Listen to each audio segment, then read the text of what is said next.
जी आपका भी बहुत बहुत स्वागत है इस चर्चा में। शुरुआत डॉक्टर अवधेश उपाध्याय जी आप ही के साथ कर रही हूँ इसलिए क्योंकि संजय सिंह की रिहाई के बाद आम आदमी पार्टी ने कहा है कि भारतीय जनता पार्टी अब डरी हुई है क्योंकि संजय सिंह आम आदमी पार्टी की रीढ़ की हड्डी हैं और जब वो जेल से बाहर आ गए हैं तो ऐसा दहाड़ रहे हैं कि जिससे भारतीय जनता पार्टी डर गई है। देखिए कीर्ति जी, एक तुलसीदास जी ने दोहा कहा है, बहुत अच्छा दोहा है कि झूठे ही लेना, झूठे ही देना, झूठे ही भोजन, झूठ चबेना। तो आम आदमी पार्टी जो है झूठ पर आधारित पार्टी है, जो झूठ की फैक्ट्री चलाती है। अभी कुछ बोलते हैं, शाम को कुछ बोलेंगे, सुबह कुछ और बोलते हैं। ये आम आदमी पार्टी नहीं है, ये है पलटू आदमी पार्टी।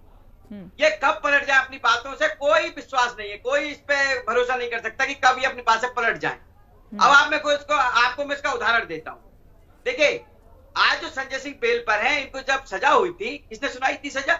न्यायपालिका ने सुनाई थी। उसी के आधार पर, ये सबूतों के आधार पर इनको जेल भेजा गया। ठीक है, उस समय क्या कह रहे थे आम आदमी पार्टी के नेता? अरे भाई, न्यायपालिका हाईजैक कर ली गई है, लोकतंत्र देश का खतरे में है, बचा लो इसे। आज जब संजय सिंह को, उसी लोकतंत्र का जो सबसे मजबूत स्तंभ है न्यायपालिका, उसने बेल दे दी, तो आज कहते सत्यमेव जयते, शेर की दहाड़। अरे भाई, इतना खुश होने की बात नहीं है।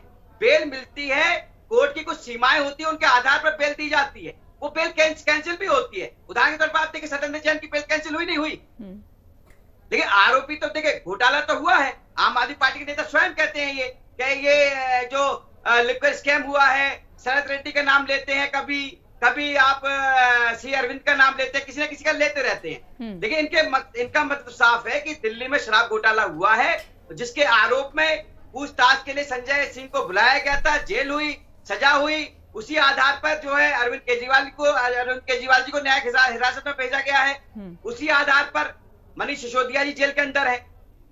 तो ये जो है केवल आम आदमी पार्टी नहीं है, ये पलटू आदमी पार्टी है, जहां केवल पलटने का काम करते हैं और झूठ बोलने का काम करते हैं, झूठ बोलकर राजनीति करते हैं केवल।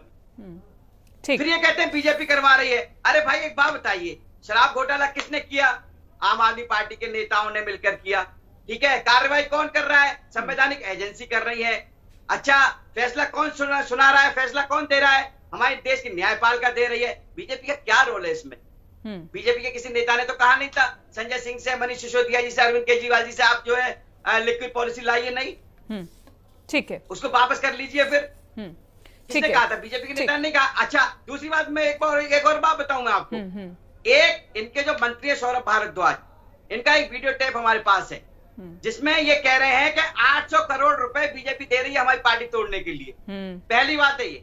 अभी देखिए, आतिशी जी कह रही है हमारे विधायकों को 25-25 करोड़ रुपए देकर खरीदा जा रहा है। अब जब उनसे पूछा जाता है, भाई आप बताइए तो सही, कौन कह रहा है?